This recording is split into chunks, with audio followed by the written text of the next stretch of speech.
Hi, welcome to this third session on economics. Now we're going to study the introduction to macroeconomics. We have seen in the previous two chapters how microeconomics works and what is the importance of microeconomics in the context that we are looking at as far as the test is concerned. So very important to kind of note that when you studied microeconomics, we were looking at firms, we were looking at households, we're looking at workers at individual units, and we saw how they interacted, they made decisions on what to purchase, how much to produce, so on.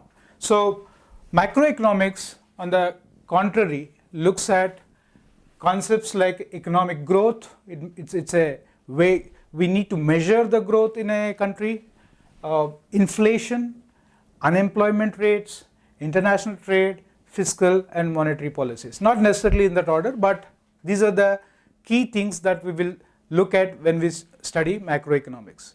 Important from the perspective of how the country runs. So you see that the government's intervention in the economy is very critical, and government has a lot of these parameters to keep in check. It must ensure that unemployment is not very high, right? Or people have a lot of employment opportunities, must make sure that the inflation is not high, so on.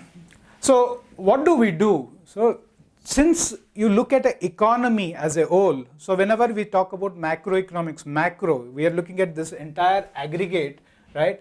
As a country, we are looking at all the firms, all the producers, all the consumers, and trying to make judgments based on this and study based on this. So if you actually look at any economy, there's a huge amount of heterogeneity. Heterogeneity means a lot of differences at individual level, at firm level. It is practically impossible to aggregate how each person behaves and put them together as one picture. So what do? So we look at some concept called as representative agent, right? And this is, when we talk about representative agent, it is like, imagine that, assume great number of many of consumers and firms in the economy, each of which is identical to other firms in a different way. Take example, suppose you're working we are studying agricultural sector. So lots of companies, lots of firms that are operating in the agriculture sector probably behave in a similar manner. Similarly, the IT sector. So we actually aggregate these entities together and see if we can study them as a one individual or one group. The reason why we do it is, in order we aggregate sector wise, right, is to create a ease of studying the economy. So what do we do? I mean I've taken a broad kind of sectoral approach, which is saying you could look at companies or organizations or firms that are operating in the primary sector, in the secondary sector, tertiary sector, club them together, see how these sectoral companies together are behaving, and that gives us a very good perspective, because the moment you put them into sectors, you will see that there are things that are native, और हर sector में अपना अपना तरीका होता है operate करने का. जैसे डिफरेंट टेक्नोलॉजीज होंगे, production, how the production characteristics, automobile sector, right? Probably the entire automobile and auto ancillary sector might behave similarly, and also the general price level. So there is some kind of a homogeneity, uniformity that we bring into picture, and hence we will be able to study and make decisions on this in a much representative level. So इसीलिए हम सारे companies, firms in the economy, producers in the economy, we break them into sectors. So this is called a sectoral approach of looking at the economy of the country. So now if you actually look at why did macroeconomics come into picture, right? What was the need to study macroeconomics? We know that the father of economics, you can say, is Adam Smith. And Adam Smith said that Adam Smith was a very big proponent, big supporter of free market. उसका कहना था कि अगर आप sellers जो produce करते हैं, बेचना चाहते हैं, and buyers, right? If you let them operate, right, on completely selfish interest, which means every person is trying to take the best out of what he or she can get. So if you let them do it, then there is no need for anybody to intervene. This process itself, he said, will generate wealth and welfare for the entire economy, the entire country, entire state. But in reality, there were some issues. What were the issues? There are some places where no markets developed. So when you are allowing free market, you are basically saying that free markets में ये है कि let the market behave the way they want. Market will, you will find sellers, buyers getting together, and sellers will sell to buyers at the price that the buyers are willing to pay, and sellers are also willing to pay. But that's the market establishment. उसी को हम कहते हैं market. But there are many instances जहाँ पे market possible ही नहीं है, right? Or the market does not develop. For example, if you want to think of an airline, right? In a country there is a small island and you want airline services to operate to that island, right? And you find that there might be a situation where the companies may not be willing to operate because they don't make much profit, because there is not much traffic on the routes. So the market may not establish in the first place. So that's one reason why markets are not always efficient. No markets. Even if the markets do establish themselves, maybe there's no equilibrium that is happening. So there might be instances where the government will have to come and establish, or state will have to establish some equilibrium. For example, there could be a demand but there's no supply, right? Or there could be excess supply but there's no demand. So somebody comes in picture. For example, take an agricultural commodity. Let's say the production was fantastic of potatoes or wheat, but there is not so much demand. So who comes in? Normally the way it happens in India and many countries around the world is the government probably comes in, steps in and says, don't worry, I will buy this, right? So the market may not exist by itself.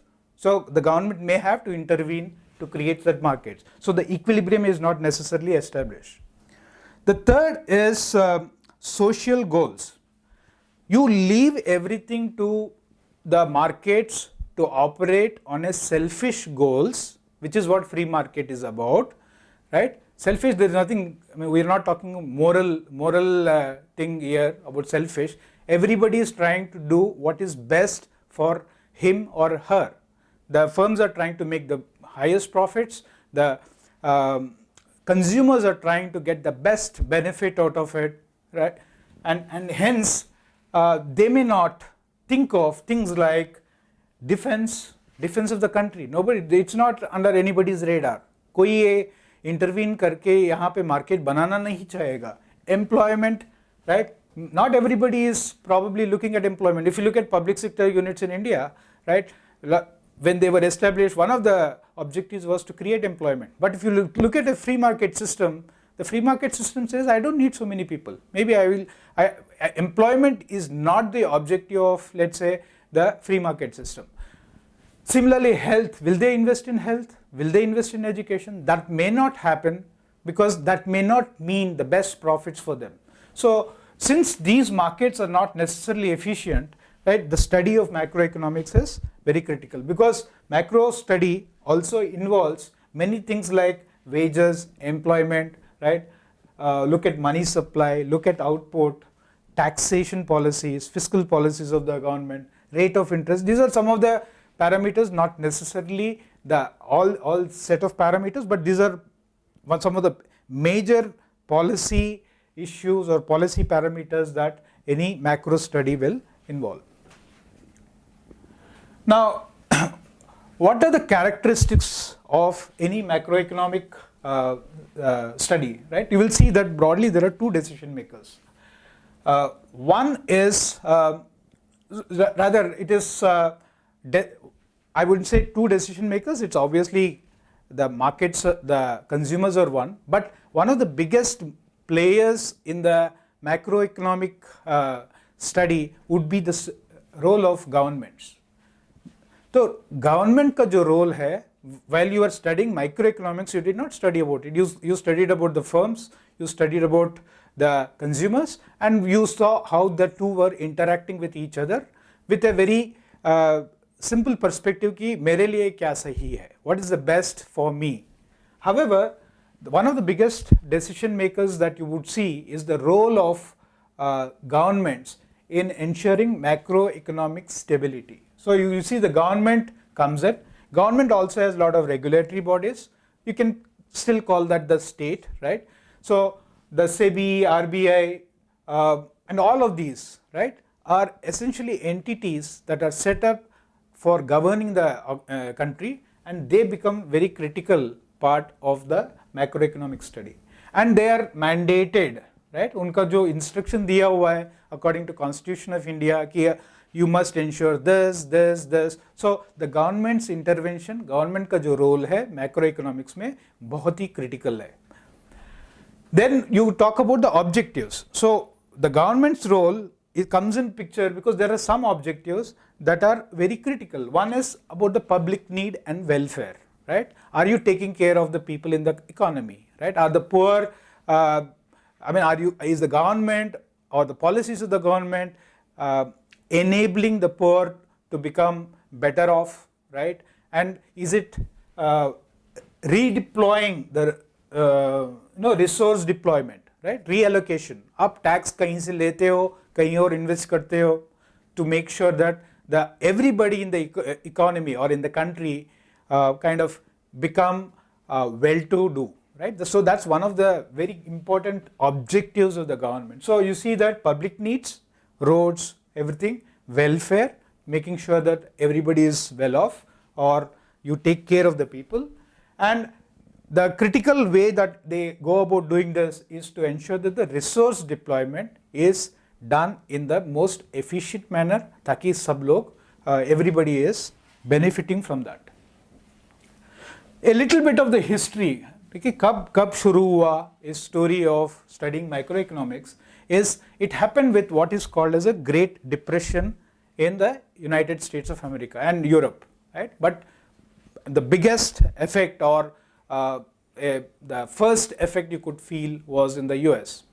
So there is controversy, nobody knows exactly what started it off, but one of the beliefs is that there was a stock market crash in 1929 in the US, and the general feeling is that probably that was what triggered, right? That was one of the reasons why the Great Depression happened. So that affected significantly not only the world around, but definitely a significant part of it was in North America and Europe. What happened during the Great Depression was the output almost dropped by about almost 1/3, almost 30% drop, and hence led to great amount of unemployment. And so the earlier thinking was that if you wanted a job, right, the markets will provide the job. तो ये जो employment वाला story था कि the earlier economists always believed कि अगर आपको कोई नौकरी चाहिए, नौकरी मिल जाएगा, आपको बस you must be ready to work. But this was a situation that was new, where there were lots and lots of people willing to work, but they did not get the jobs. So that's what we mean by new economic thinking. That meant that we need to do a little more. So this is where there's a very famous British economist called John Maynard Keynes, and we talk about Keynesian policy, right? Keynesian policy, right? And that is taking away from the name Keynes, right? John Maynard Keynes, he is a British economist whose ideas fundamentally changed macroeconomic practice, and he is also credited with some suggestions, some consulting that he gave to the governments in order that these governments could come out of the Great Depression. So he believed that, right, aggregate demand determined the overall level of economy, and he also believed that government must intervene. तब तक government का intervention की बात कभी हुआ नहीं है, right? So the study of how governments can impact the economy was not done or was almost ignored. I wouldn't say that it was not done. It would have obviously been done in small ways, but it was not considered very important. It was not studied in depth. So Keynes came and he did a lot of studies. He looked at what are the lasting effects of unemployment. He did a lot of study on employment and unemployment. Then he also looked at how different sectors are interdependent in the economy. It's not as if every sector behaves in its own way, but there's an interdependence. If one sector goes down, probably it will also impact the other sector. So this sectoral interdependence is something that he studied, and he kind of did a lot of research and a lot of work on studying the economy as a whole. Now, just to kind of conclude this, right? We must know whenever we are talking about macroeconomics or microeconomics, a lot of these things are keeping a capitalistic economy in mind, right? So it's not. So the other end of it could be a completely government-owned, government-operated economies like communist countries. So some of the policies that we talk about will not probably be relevant, right? Will not be exactly applicable in some of the communist countries, right? Though if you look at China, China was one great example of a completely communist country now going a little closer to a free market economy because of certain initiatives they took in the early 80s. So when you think of a capitalist economy has this characteristic. It's got private ownership, which means people can own land, they can own factors of, they can own firms, right? Production units, right? Whereas in a communist country, you cannot do that. I mean, the government owns everything. So then you have the people who run the show, right? The entrepreneurs, the entrepreneurial thing that we talk about. Entrepreneurs are the people who ensure that the resources that are available are put to best use, and they produce to sell, to make profits, and whatever profits that they are going to make, right, they try to make sure that in order to enable or in order to make sure कि अगले साल the year after that, right, if you think of any subsequent years, in order to make sure that the productive capacity, the ability to produce, right, produce करने का आपका जो you need that strength to produce every year after year. That is what the entrepreneurs do. They kind of take the profits, put it as investments, and that enables productive capacity for the subsequent years. So capitalist economy में जब हम लोग पढ़ते हैं, we broadly look at three elements. One is the firms, the governments, and the households. Households are you and me. In fact, firms ultimately might be people who might be members of households who actually might be owning the firms. But firms as an entity, how it behaves, might be very different from how you and I will behave while buying some things or managing our money. Now, firm's motive is to produce and make profit. That's the motive, simple motive. And what do? They use factors of production, जो हम कहते हैं land, labor, capital, right? And in exchange for land for rent, right? Labor for wages. So I mean, as a return for me giving my efforts to make sure that the production is happening, the firm will give me wages, right? So this is all, whatever is in the brackets here is in return for capital, in return for interest. So that's the cost of capital. So you take money, you take loan from someone to invest in something, build up a firm. Obviously, in return for that, you have to give that person interest. And what they end up making out of this is profits to the entrepreneurs, right? So whatever, so there is an entrepreneur. Entrepreneur is running the firm, right? He is giving his buddhi, right, in order to make sure that the firm does well. So the profits, part of the profits, or maybe the entire profits, depending on how the firm is organized, will go to him or her, and they invest whatever are part of the profits, right, for future use in terms of investing in new capacities, building up new plants, so on. The role of the government is very important, is to frame laws, enforce them, and ensure that there is justice in the country as such. Why is this important from economy perspective? One is, if the rule of the land is not dependable, people will not invest, right? For example, if you hear of the word how friendly a country is to investment, right? So if you ease of doing business ki baat karte hain, right? There, one of the things that comes in is the country, does it go by the law of land, or it is like anybody can come in and say, oh, no law is valid, and what I'm saying is the gospel truth? That doesn't, that should not happen, and that is the role of the, so there are laws, it must frame the laws, write laws to encourage economy, enforce whatever they have framed, and ensure that there is fairness in the way how the justice system works in the economy. So they also, the role of the government is also ensure that they collect taxes, right? That's the return for the services the government does, right? They collect taxes.